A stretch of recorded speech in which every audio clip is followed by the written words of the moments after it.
Maître Charles Moussizi, vous êtes avocat de Stani Boujakera. Où en êtes-vous avec sa demande de liberté provisoire? La demande de liberté provisoire avait déjà été déposée il y a 3 jours dans le dossier du ministère public par les avocats. Aujourd'hui, le journaliste a été présenté en chambre de conseil pour permettre au tribunal de confirmer la détention préventive par une ordonnance à intervenir. Mais nous avons comparu comme avocats pour confirmer notre requête tendant à obtenir cette liberté provisoire, considérant que les conditions d'une mise en détention préventive telles que prévues par l'article 27 du Code de procédure pénale ne sont nullement réunies à ce jour. Non seulement que le journaliste a une résidence connue et fixe, et dont il est propriétaire d'ailleurs, et donc il n'est pas locataire. Son identité ne pose aucun problème, elle est bien connue, sa carte d'électeur a été vue, son passeport a été présenté, mais aussi il est un responsable, il a une profession stable qu'il exerce ici à Kinshasa et pour laquelle il ne peut pas prendre le risque de se soustraire. Nous avons donné toutes les garanties au tribunal siégeant en chambre de conseil pour qu'il considère l'importance de l'engagement de notre client, notamment pour ce qui est du respect et de la déférence à toutes les conditions qui lui seront imposées au cas où cette liberté provisoire lui est accordée. Le tribunal a pris l'affaire en délibéré.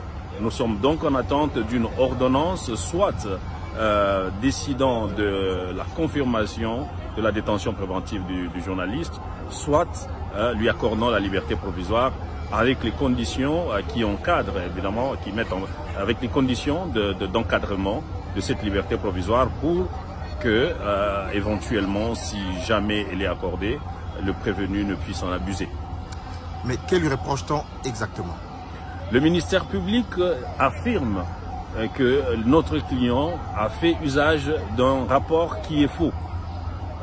Bien entendu, aujourd'hui, on n'a pas plaidé sur le fond pour établir de si oui ou non le fond et le faux du document est établi, mais il a semblé affirmer que le journaliste, non seulement qu'il a produit un document qui est faux, mais dans lequel est le sceau officiel et la signature d'un des directeurs du système de renseignement de la place ont été trafiqués. Et donc, non seulement qu'il y a ce faux dont il parle, mais il dit aussi que le journaliste a distribué sur les réseaux sociaux ce document faux en ayant conscience qu'il était faux.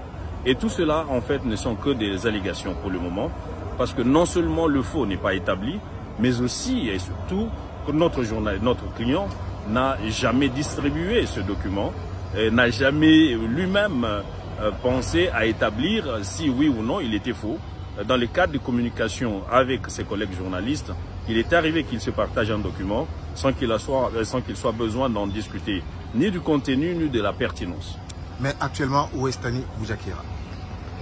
Stani Boujakera vient d'être acheminé à Makala maintenant, il y a environ une vingtaine de minutes, et il va être logé là-bas jusqu'à l'intervention de l'ordonnance du tribunal de paix qui a siégé aujourd'hui en chambre de conseil, soit lui accordant, si jamais lui accorde pas cette liberté provisoire. Mais il restera là en attendant cette ordonnance qui octroiera ou qui refusera d'octroyer cette liberté provisoire. Cette ordonnance sera rendue dans combien de temps au plus tard? Le tribunal a 48 heures pour rendre une ordonnance statuant en matière de demande de liberté provisoire ou de confirmation de détention préventive. Merci.